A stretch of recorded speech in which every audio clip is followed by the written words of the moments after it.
In this session, we'll feature thinking about trucking, but in particular short haul applications. This tends to be heavy duty trucks, but that are not going that far. And it creates a certain set of conditions and economics that we would like to explore. We will have Jen Giuliano as a featured speaker today from METRANS at USC. But first, I'm going to turn it over to Miguel Jaller, who is one of our co-directors for our Sustainable Freight Research Program. Miguel? Thanks, Lou. Thank you, Jen, for participating today, and thank you, everyone, for listening to us and present some of the work we're doing. As Lou mentioned, today we're going to concentrate in drayage short haul applications. So this is in line to the work that we have been doing for last mile deliveries. We continue to do that work. We continue to collaborate with other centers, analyzing the impacts of e-commerce, the impacts of COVID. But we are also excited about the opportunities and what is happening related to the transition to zero-emission vehicles. And again, today we're going to concentrate on this particular application, short haul movements. Jen, we're all yours.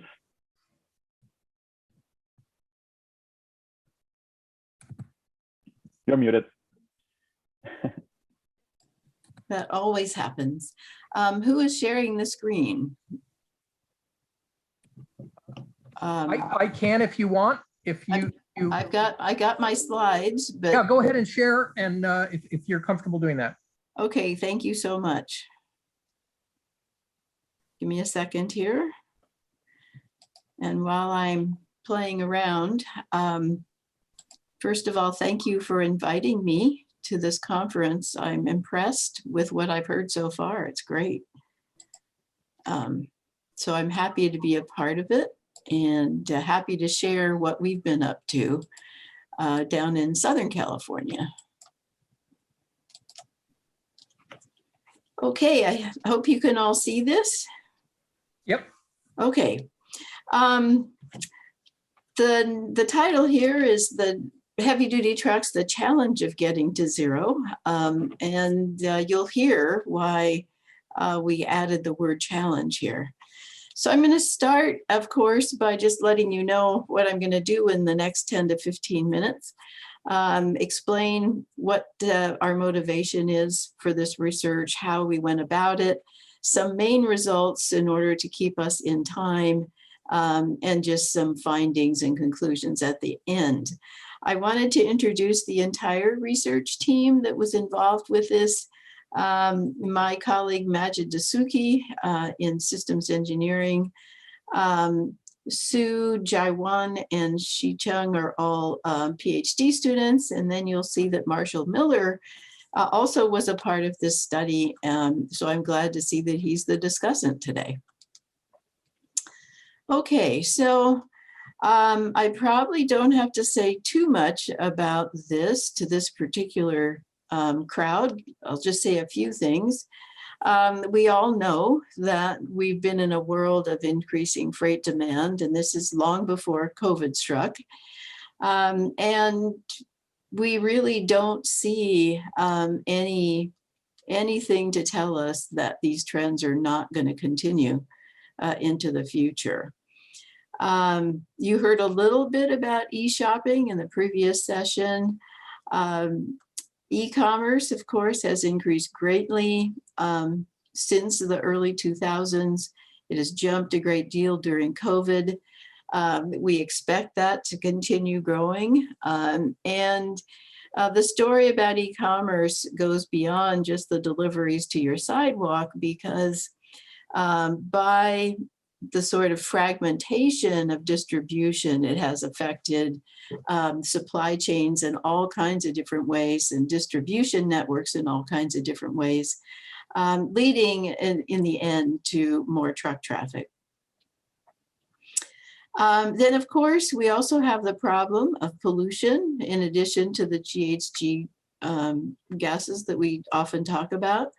As we've been able to clean up other parts of the economy, the mobile part, and particularly trucks, is a growing share of all the remaining emissions.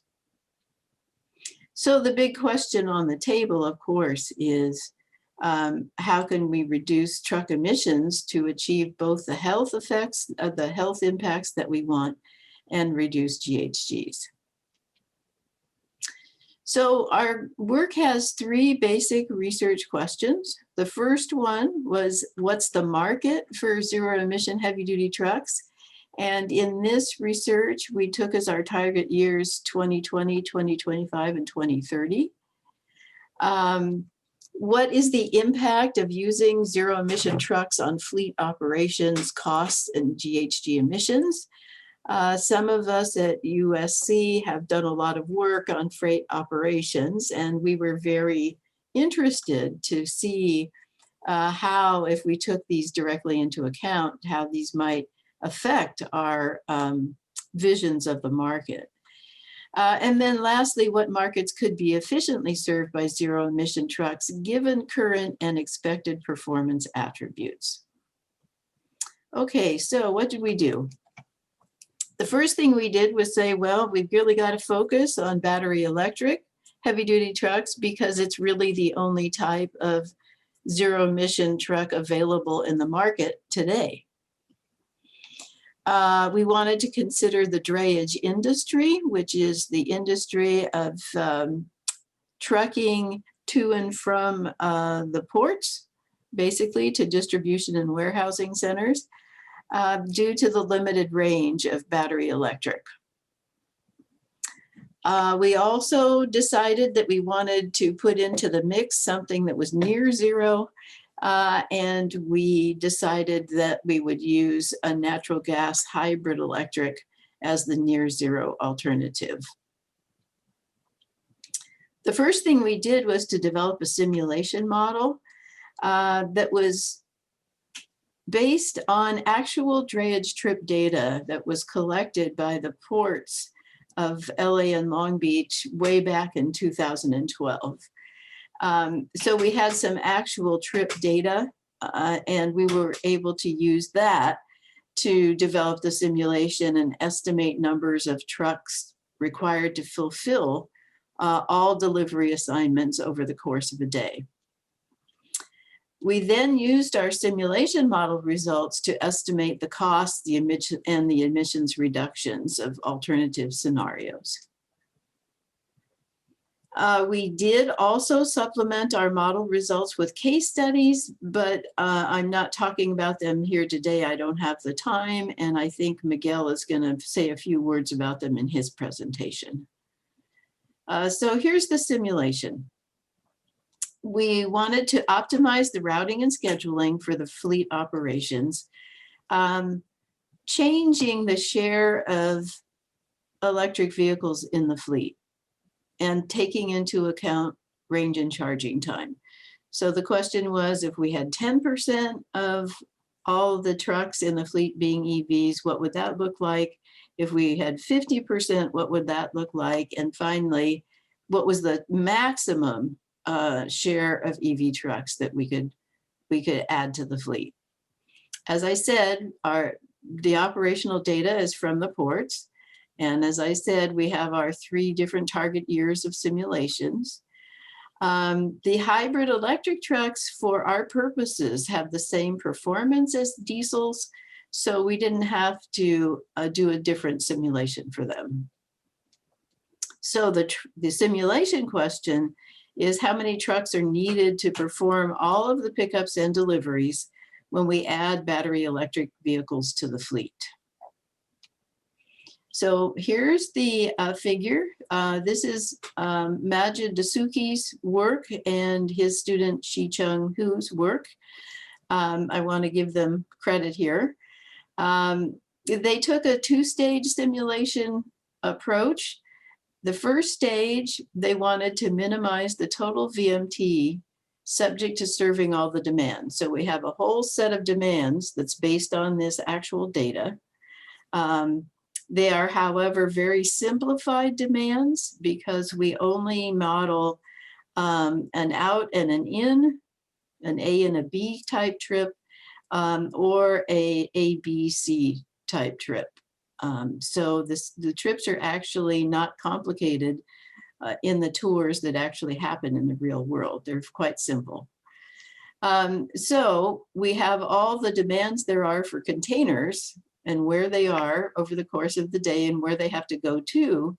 And what the first simulation does is give us all the vehicle trips to make that happen that minimizes total VMT.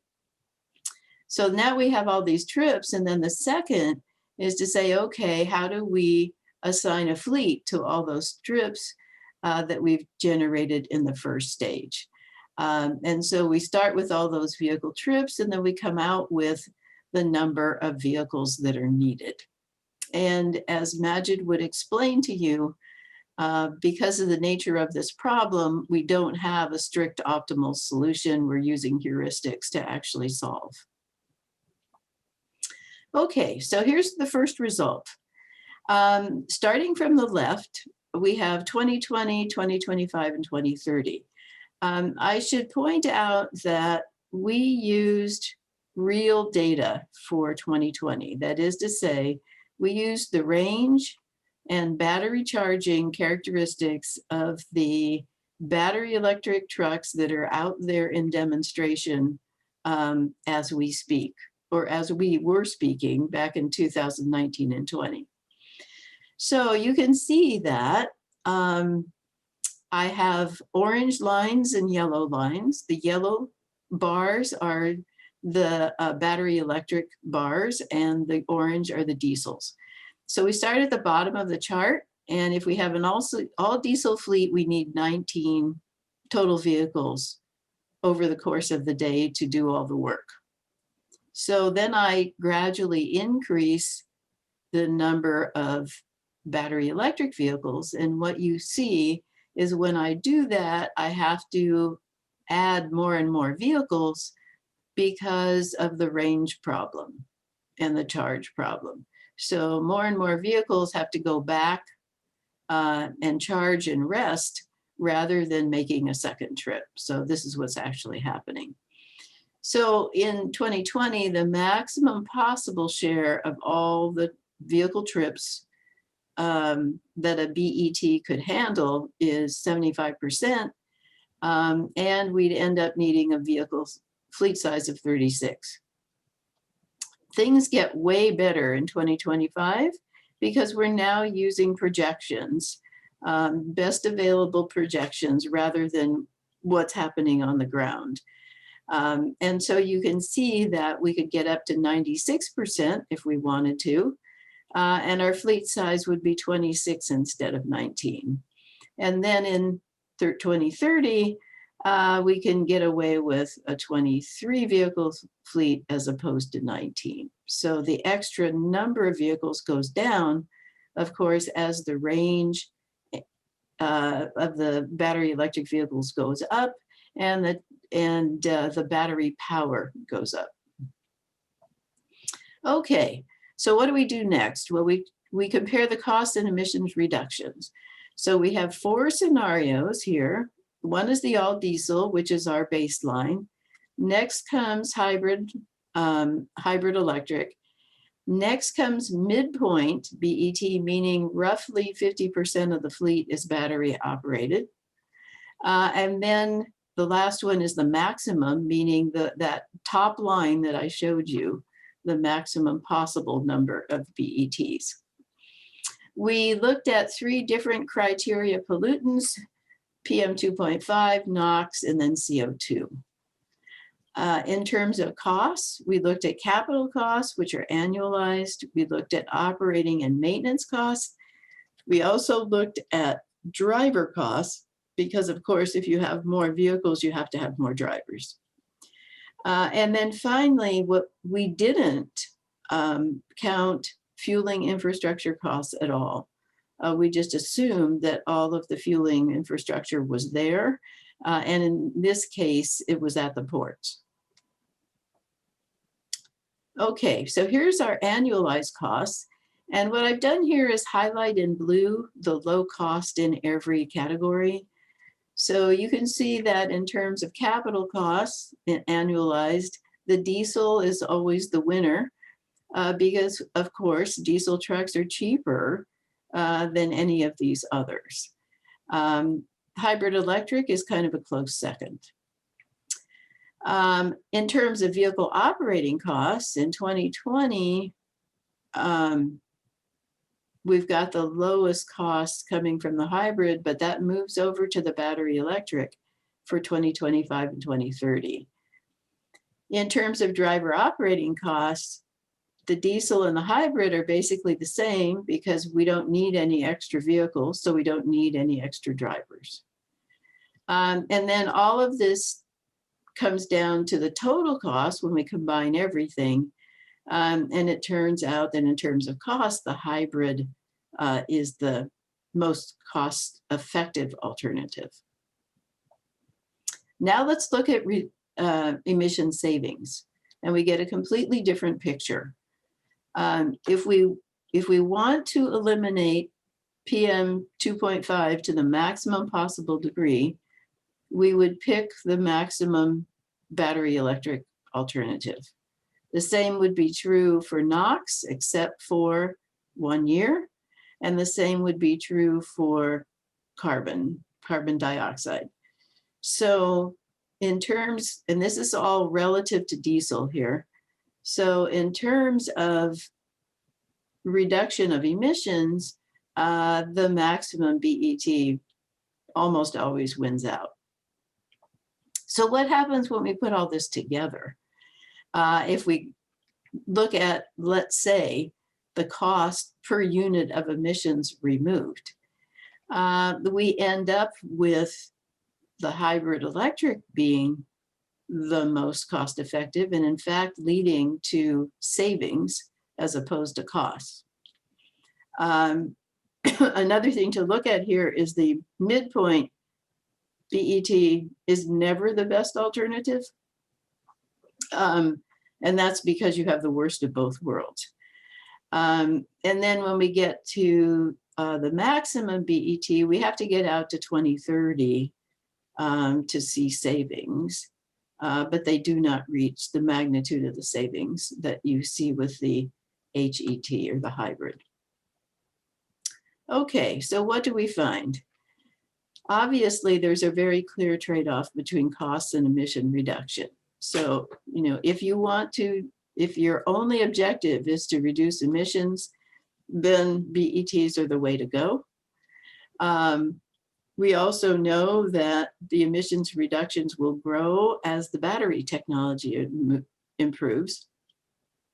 Midpoint is never a best option, as I said, because it combines the emissions of diesel with the high capital costs of the battery electric. And then, of course, through this target period, if you want to kind of get the best bang for your buck, you'd be looking at the hybrids. I wanted to point out that taking these operational constraints into account really does affect results. Most of the studies that we see just simply assume a one-to-one substitution for BETs. They don't take into account the fact that we need more vehicles overall, and that, of course, affects results. And then, of course, there's all kinds of other additional costs to the total number of vehicles. All right, so what's our caveats? Well, the first one is that we, as I mentioned, we are simulating only very simple trips. And we did do these 2 case studies, and we learned that the actual operations are way more complex than that. So our next step is definitely to consider more complex trips. We didn't consider gross vehicle weight limits. When we did our case studies, we realized that, oh dear, most of the loads are right around the 44,000 pound limit. And the battery weighs about 5,000 pounds. So we either have to reduce the loads or go overload in order to make it work. We also assumed only 1 8-hour shift per day. Turns out that many of these short haul firms are doing 2 shifts, 3 shifts a day. And that makes it way harder to find the right time to be able to charge. We didn't, as I said, we didn't consider infrastructure costs, and we didn't consider the additional space that would be required if you had to increase your vehicle fleet. So the bottom line here is that all of these would actually add to our BET costs. So where do we go from here? Obviously, the market for battery electric vehicles is heavily influenced by the range and weight and operating practices that you're dealing with. Our guess is that in the 2020s, the transition to BETs is going to be more costly than we think. We very much depend on the progress of battery technology, charging infrastructure, and grid capacity. I should note that if Tesla ever puts on the market what it's talking about, that would be a real breakthrough. So if we saw a battery technology breakthrough, these numbers, of course, would be very much changed. And then our kind of bottom line here, last conclusion, is that we really do need to think about the subsidy side. If we want to accelerate this transition, then we're going to have to find the funds that would offset all these upfront vehicle costs, the cost of stranded assets, the cost of charging facilities, and the restructuring of freight operations. So we can do it. We just need to figure out how we can do it in the best way. So that's it for me. I think I've done my time right, I hope, Miguel. And I will turn it back over to you. Thank you very much. Thank you, Jen. So I'm going to do the second presentation, and then we'll have about 10 minutes for questions and discussions. The two talks are related. Let me just share.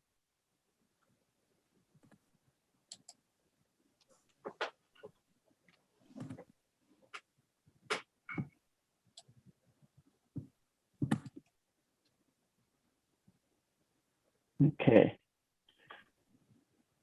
So Jen did an amazing job at explaining that we need to transition, and we can get very important benefits if we transition to low emission zones, either from hybrid or fully battery electrics, and there are many challenges. So in the last few years, we have been working on analyzing the impact of incentives, trying to see what are how can we make this possible. And this one, in this talk, we are going to present some of these options, or one option that we think could be an alternative to what we have been doing. So basically, it's going from the carrot and stick. We have been providing incentive for purchases. We have also, and as I'll explain later, there are also new policies or guidelines that are going to basically penalize the movements of goods that are not using zero-emission vehicles. So how can we merge the two? How can we leverage the two? So we're going to focus again St. Petersburg Port. We have been a collaboration with kind of the private sector that have a lot of interest in different aspects of electrifying or making the sustainable freight cleaner. Jen mentioned the ports and freight in general are large contributors to air quality issues, and especially in the St. Petersburg ports in the South Coast Air Basin, there are chronic air quality issues, and probably you all know that. Since 2012, there have been a large number of demonstration projects at the ports that have been testing different technologies, and I think the improvement have been very significant. I remember about 2016, we did an initial assessment of electrifying drayage, and what we found is that the technology back then would only be able to basically achieve near dock movements, and there was not much gain by that because the longer distances won't be able to be achieved.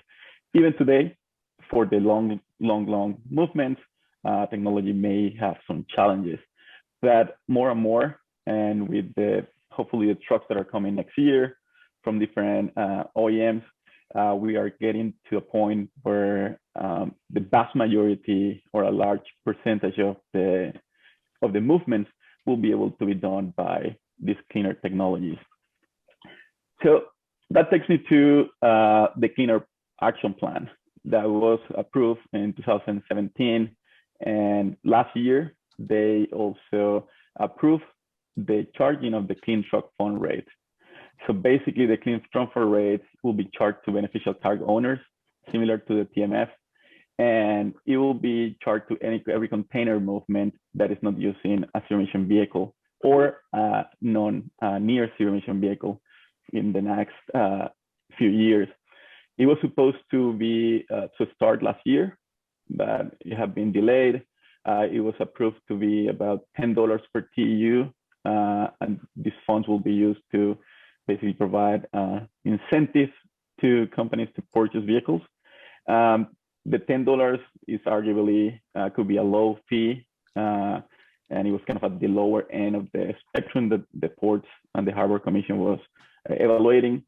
And there was some pushback by some organizations so that it was too low to try to entice some significant behavioral change. So overall, if we want to transition to zero-emission vehicles, we need incentives, and we have seen that across the light-duty sector and much more on the heavy-duty sector. Jen already mentioned that there are challenges that affect the use of these cleaner technologies for drayage. For this work, we basically got data from different reports. We used results from Jen's project, and we created kind of a synthetic model that took into consideration the shift duration, the travel distance by different type of movements, the average loads, trips versus torque composition, the 22% of the trips that are dual transactions, truck turn times, and we created kind of a synthesized drayage model. We also look into the nature and business size of the fleet, the truck prices, and the vehicle characteristics and fueling charging characteristics of potential vehicles. And this is important because this is kind of a moving target. If you look at data from 2 years ago, we were looking into trucks with a 200, 250 kilowatt hour capacity, doing 4 or 5 kilowatt hour or miles per kilowatt hour. And now we are getting into better efficiencies that this truck could do 250 up to 300 miles, hopefully in the next few years. So again, incentives are needed. There are several incentive programs out there. Example is the Hybrid and Zero-Emission Truck and Bus Voucher Incentive Project, or HVIP, that can provide up to $150,000 for a Class 8 battery electric truck, and that will go down to $120,000 next year or so. Some of the challenges that we perceive, and that's why we are evaluating an alternative to providing this purchase voucher incentive, is that it has some companies, especially the smaller fleets and the private cargo owners or small owner operators, they lack the capacity to internalize some of the risks, especially at the beginning of this transition. If we actually provide all these vouchers to, let's say, renovate or replace the fleet at the trucks or the drayage trucks in the San Pedro Bay port, we're talking about billions of dollars. We are thinking or talking about 18,000, 20,000 trucks, and the existing fund levels are not at this size. So we won't have enough to do it if we want to do it really fast. And this incentive may favor large carriers. So as an alternative, we want to leverage, we still want to provide an incentive, but we want to kind of change the structure, and instead of providing an incentive for the purchase of the vehicle directly, we're gonna indirectly provide the funds to the carrier companies through a reward. And it's kind of the opposite to the CTFR. So the CTFR is going to charge a penalty or a fee for every container that is not moved using a zero-emission vehicle or a near zero-emission vehicle. With this reward, we're going to provide a benefit or a direct reward to the carrier for every movement that is done using these zero-emission vehicles. The main rationale for this is that we need to structure this reward program to try to bridge the gap between the cost or the additional cost of these zero-emission vehicle technologies and the cost of the traditional trucks, let's say diesel. So we want to bridge the gap, but not bridge the gap just giving them a voucher, but giving them a reward every time there is a transaction using these vehicles. We think that by doing it this way, we can also improve efficiency because they will try to achieve kind of the average number of, or kind of improve the average number of turns that can be done. We have also seen that it has worked with other programs like the LCFS, where it's not only money for the build infrastructure, but also for every, let's say, every gallon of diesel that is replaced by electricity or zero emission fuels. And we can also mitigate some of the burden on carriers because they will be receiving that directly. So the methodology, we collected data from secondary sources, different reports. For the last few years, we created the model I mentioned that incorporated kind of the characteristics and the movements. And then we began forecasting. We are doing this work between 2022 and 2035. We developed an optimization model to estimate what will be the adequate level of the CTFR, or the clean truck fund rate, and the reward level. And also we generated and simulated different scenarios. So to give you an idea, and this kind of in line to what Jen was mentioning, that she had 4 scenarios. Here, we actually got some of the data from the results, from other results, and we generated a large number of potential scenarios. And here, we're only presenting a few that synthesize some extreme points. Instead, in terms of 3 levels of container demand, what will be different forecasts of changes in demand at the ports. And then we had kind of the penetration of 2 types of technologies. The zero emission technologies, mainly battery electric, that's what we are considering, and then the near zero emission technologies. And according to the CAP, this will be probably low NOx trucks that were part of the discussion during the development of the update and the approval of the CTFR. Here on the left, you can see kind of endpoints at different years, and then we use all the potential combinations, and we got into the extreme points that are shown kind of on the right. And again, every column, or the columns, are low, medium, and high for the containers, and then we have either low penetration of near zero emission trucks or low or high penetration of zero emission trucks.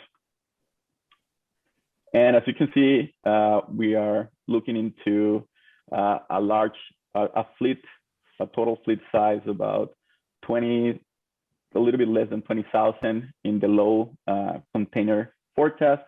It goes almost to 24,000 trucks by 2035 in the mid, and it goes all the way to almost 30,000 total trucks by 2035 in the high demand.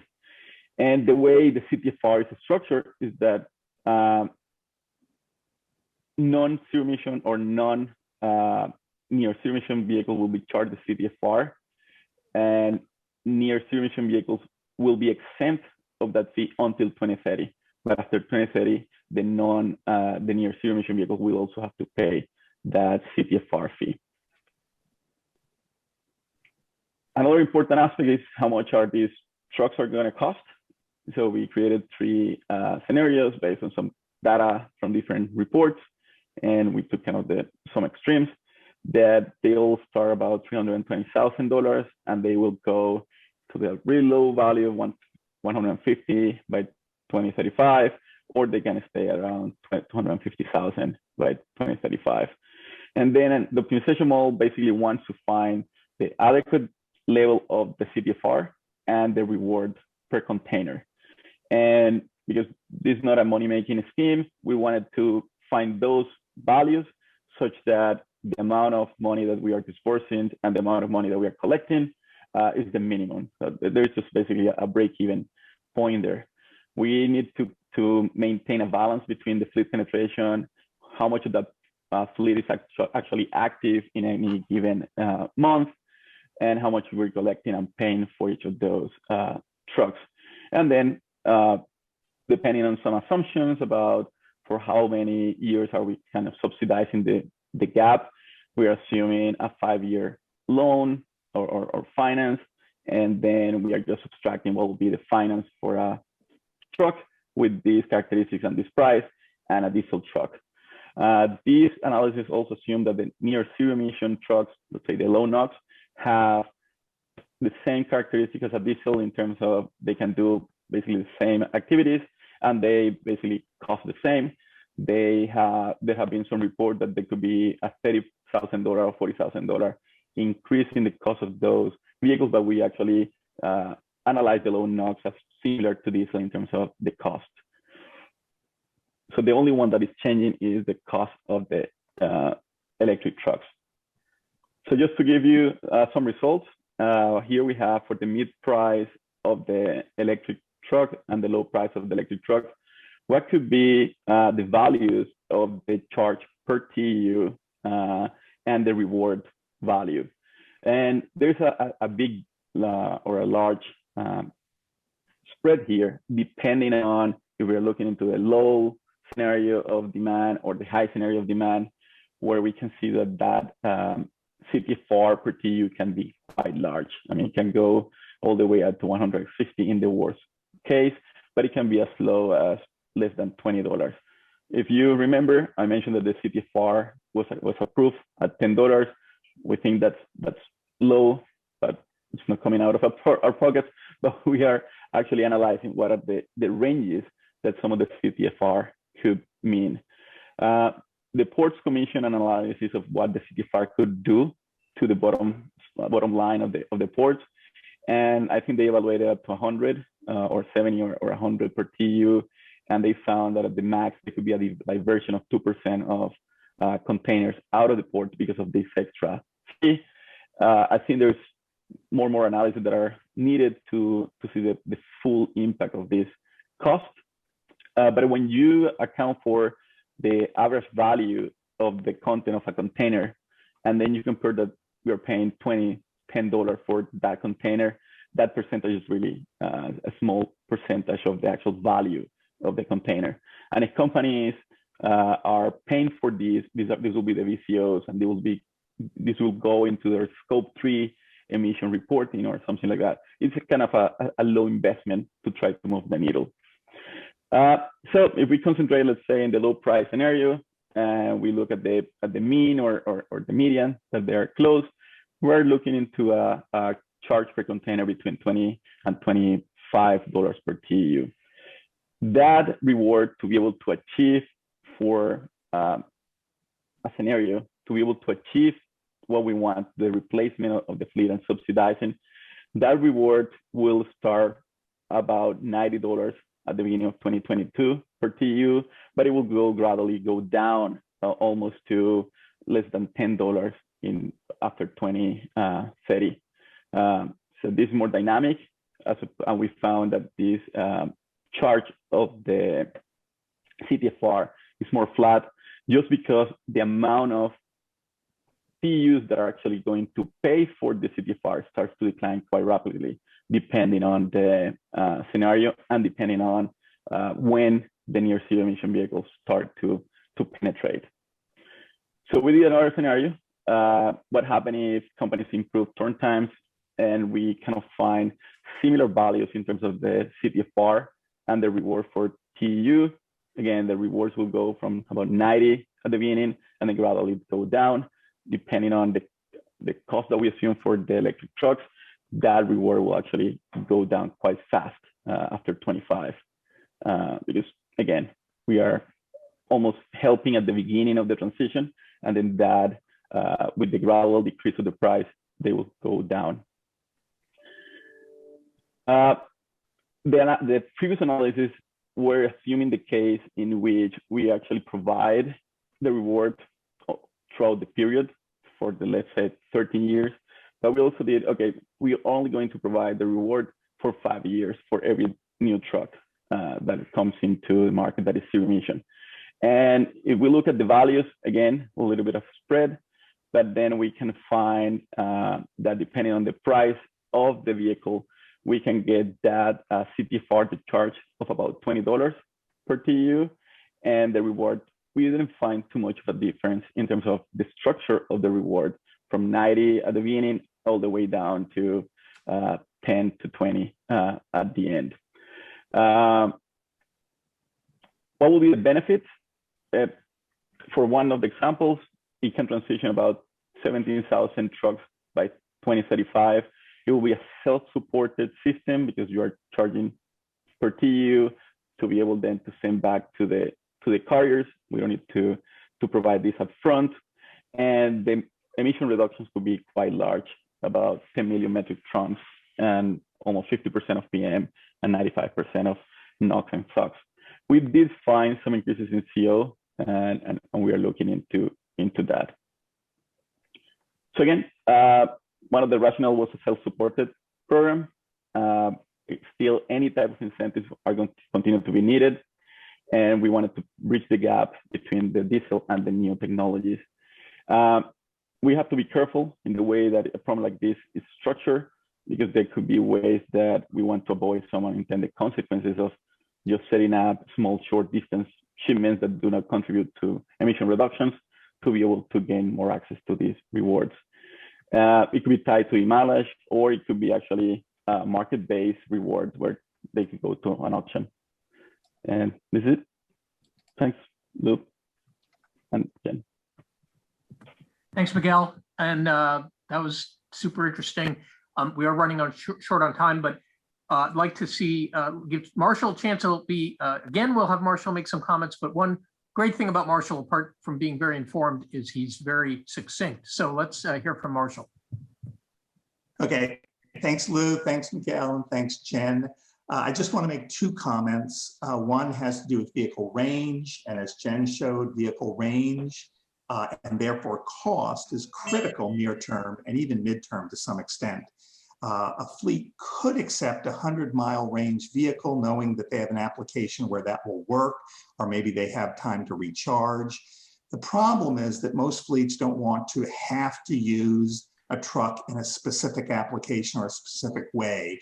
They want to be free to use the truck for any drayage trip or tour, and maybe some days use it as a day truck where the range could be significantly more than 100 miles. So a 100-mile range could be a significant disincentive for that reason.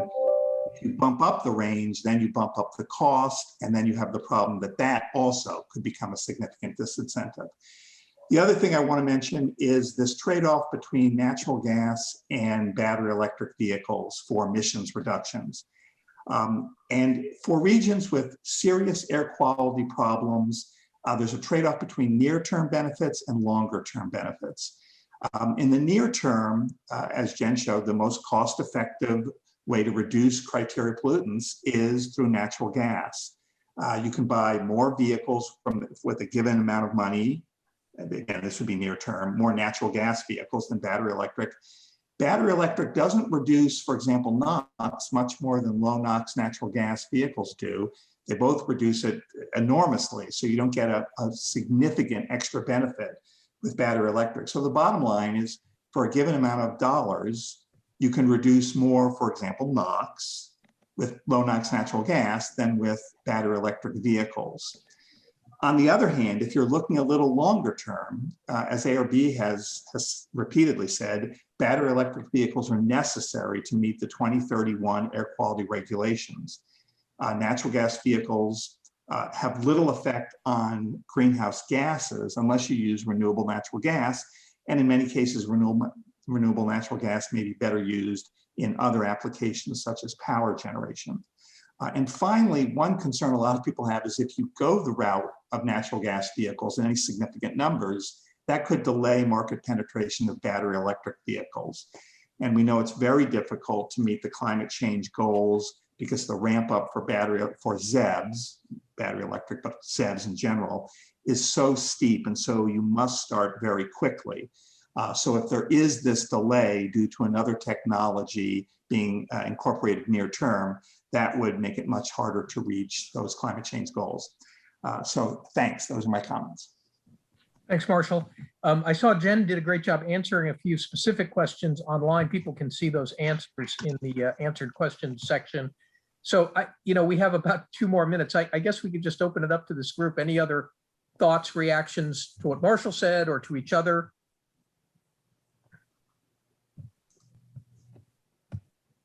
I had one question for Miguel. And did you by any chance generate a total number? In other words, those $90 rewards, what number did you come up with that would be the number for rewards and for collections of payments? For the scenario that I explained at the end, it was 2.3 billion over the next 13 years. Did you say million? Billions, 2.3 billion. Okay. That will be the amount to basically charge and then disburse to the companies. Yeah, it's a big number, but it's spread to a few years. And we hope that since it's been paid by the VCOs mainly, the $20 gets basically spread over all the value in those containers. So the consumer won't get the bill. Okay, well, I think it was a really interesting session, and it's, we do a fair bit of looking out past 2030. This is more, the real deal over the next 5 years, 5 to 10 years. And it's going to be challenging. We will have to subsidize and get through these valley of death periods. And we know that, but it's good to see some of those numbers. So thanks, Genevieve, for your special appearance here. Thank you. Okay.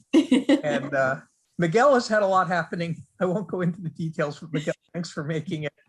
And Marshall, thank you. And we'll take a break now, 12 more minutes to our final session with Dan Sperling, leading a policy discussion about California. Thank you.